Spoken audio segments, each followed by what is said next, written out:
I stood by my husband Josh when he had to quit his job due to mental health struggles. I could never tell his mom, my toxic mother-in-law, that he had left his job. I tried to keep a brave face, thinking someone had to stay positive.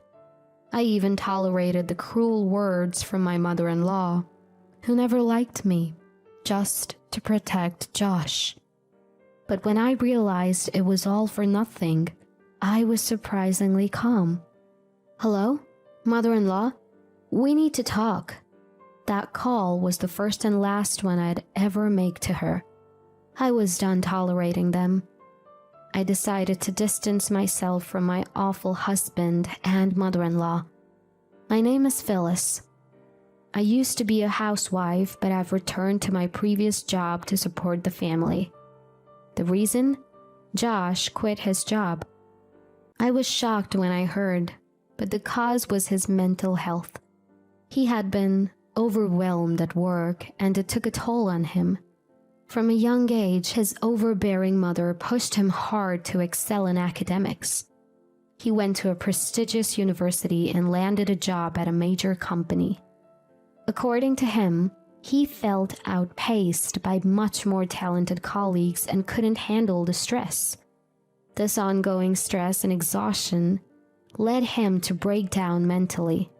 I fully supported his decision to leave the job. I told him I would work and that he should focus on his recovery.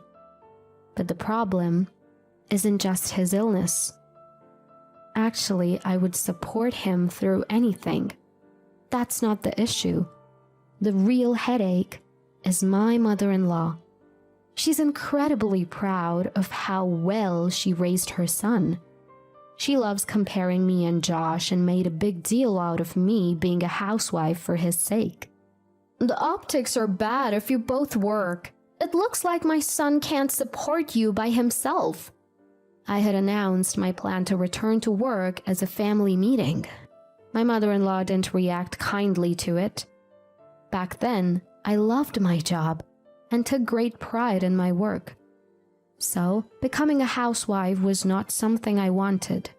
But my husband didn't want to go against his mother. So I reluctantly left my job to focus on our home. Returning to work now brings mixed feelings, guilt towards my husband and genuine happiness for myself. Of course, I want my husband to recover from his illness soon, but I'd also like to keep working even after he gets better. But working is a secret I'm keeping from my mother-in-law. She would never forgive her darling son for quitting his job. Since he's already quit, telling her wouldn't change anything. But forgiveness would not come easy. I can easily imagine her harsh words adding stress to my already mentally struggling husband. He'd been lectured until dawn when he received bad grades in school. If the next test score wasn't good, he was constantly nagged and complained at. "Are you not ashamed of these grades? You have no value in life. I shouldn't have given birth to you." He was raised with these kinds of constant insults. In modern terms, she would be what we call a toxic parent. Confronting her directly isn't an option. I have to keep this a secret no matter what. By the way, my father-in-law has passed away, and mother-in-law lives alone in her house. We're not living together, so she hasn't found out yet, but if she realizes I'm not home during the day, she's likely to take some action. Living with this anxiety, I've been working every day. 3 months into my secret employment, a message from my mother-in-law finally arrived. "Are you out gallivanting every day lately?" She didn't tell me how she knew, but she probably heard it from a neighbor. So I told her I was attending cooking classes. I thought this was paint me as a devoted wife, trying to better herself for her family and husband. But the mother-in-law was different. "You're just a gold digger.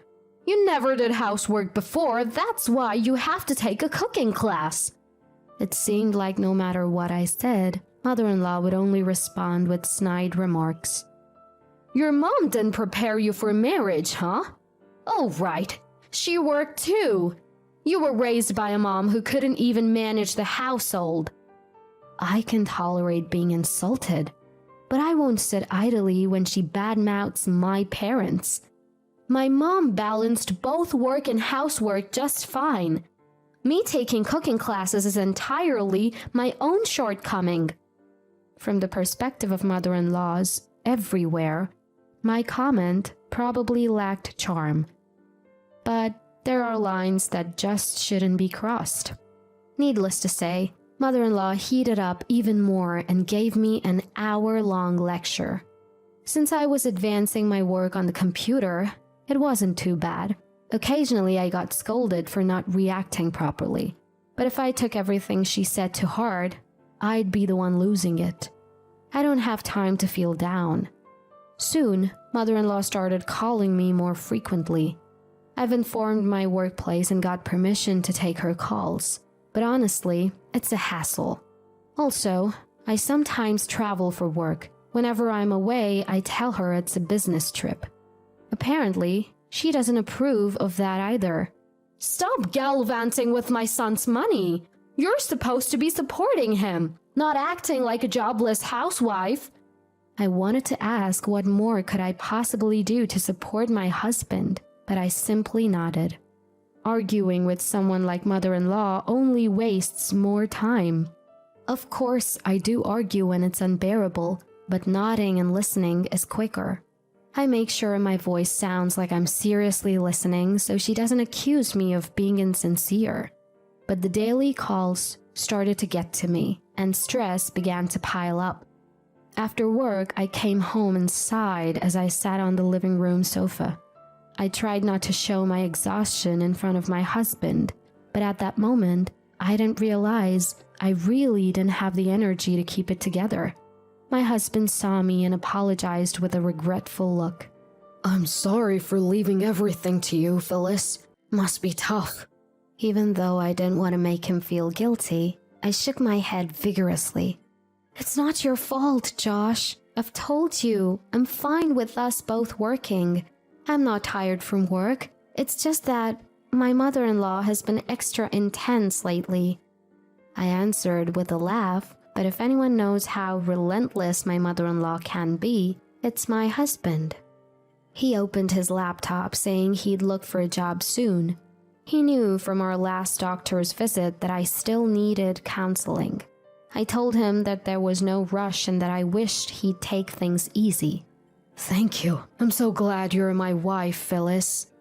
Seeing my husband smile for the first time in a while made me genuinely happy. Having him by my side gives me the strength to carry on.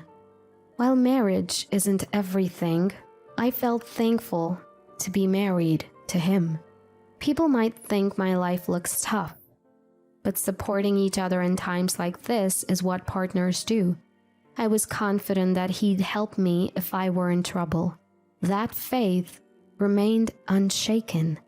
Still, the daily calls from my mother-in-law didn't stop, and her nagging seemed endless. Then, today, she made a comment that had me questioning what all the previous conflicts were about. Aren't you ashamed of being unemployed when you're married to such an outstanding son? Hearing those words, I was flabbergasted. Weren't you the one pressuring me to be a housewife? I wanted to say that, but decided to hear her out first. Apparently, she felt humiliated because a friend's daughter-in-law, whom she sees as a rival, has a thriving career. People are working women now. Being just a housewife is so outdated. When her friend said something like that, it seems my mother-in-law felt mocked. It's absurd how easily she changes her opinions, and honestly, it's frustrating. I pitied her for being so shallow. At the moment, I hesitated whether to confess that I was working. But given her personality, she'd argue no matter what I said. Plus, being honest about why I'm working probably wouldn't work either. I had planned to talk with my husband later to correct the mistake about me being unemployed. That day, I was so stunned by what my mother-in-law said that I went home without telling my husband when I would be back. On top of that, I came straight home from a client meeting, so I got home pretty early.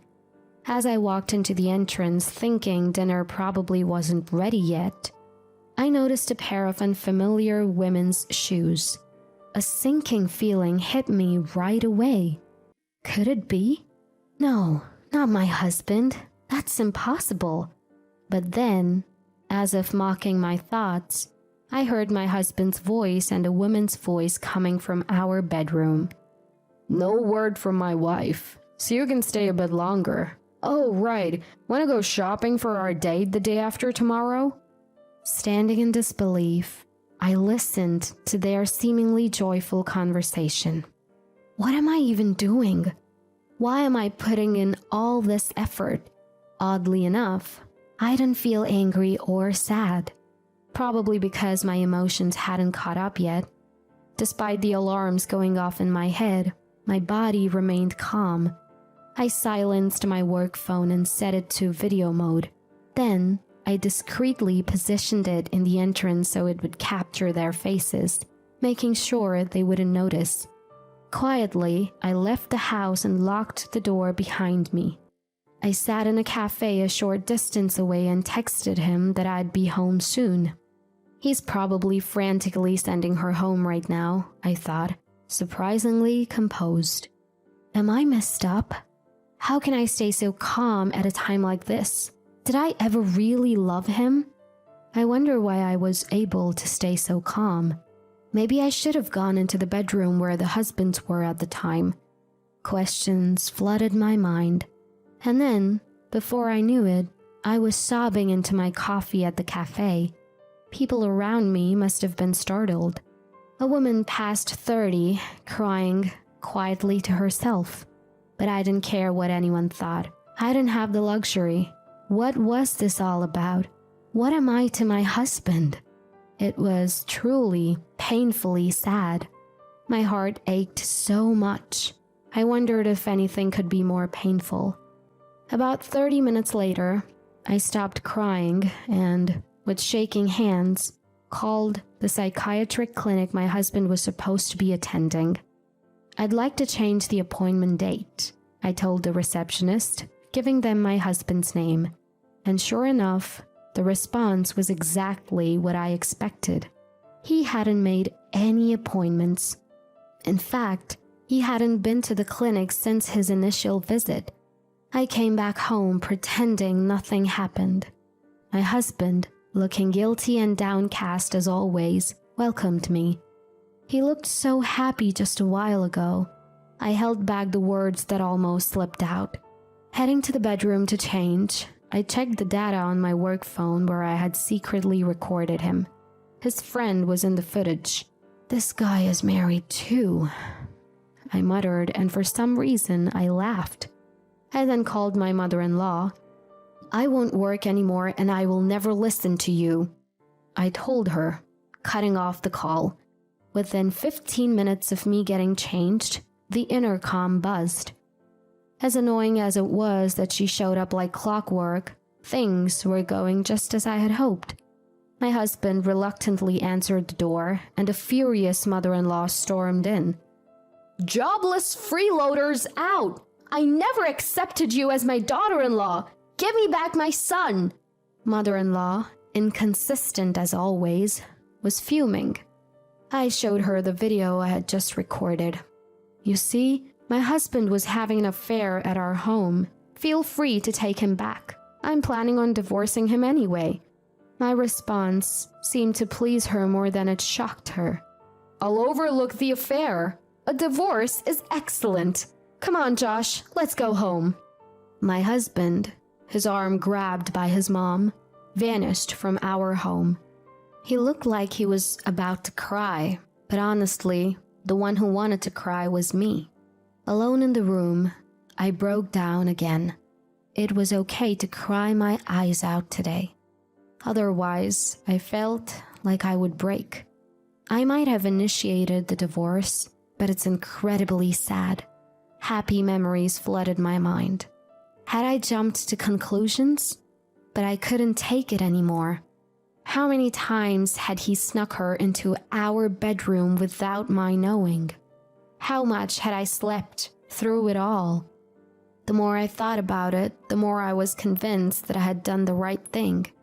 Before I knew it, it was morning. I took the day off. I didn't want to see my husband's stuff anymore, so I hurriedly packed his belongings and sent them to his parents. Immediately after, I contacted the property management and terminated the rental agreement. I couldn't live in a home where he had brought his mistress. The next week was a whirlwind of lawyer arrangements and compensation claims. I might have crumbled if I were alone, but I had the full support of my family, friends, and co-workers. I managed to keep going. Today's the day I get divorced from my husband. As I walk into the lawyer's office where we had agreed to meet, my husband and my mother-in-law are already there. As soon as I enter the room, my husband pleads, saying he doesn't want a divorce. My mother-in-law is in tears, waving a handkerchief and claiming that I've treated her horribly. "Phyllis, please don't leave my son. He can't live without you." Both my husband and mother-in-law look worn out, and I know exactly why. I've been receiving detailed updates from my husband about their life together.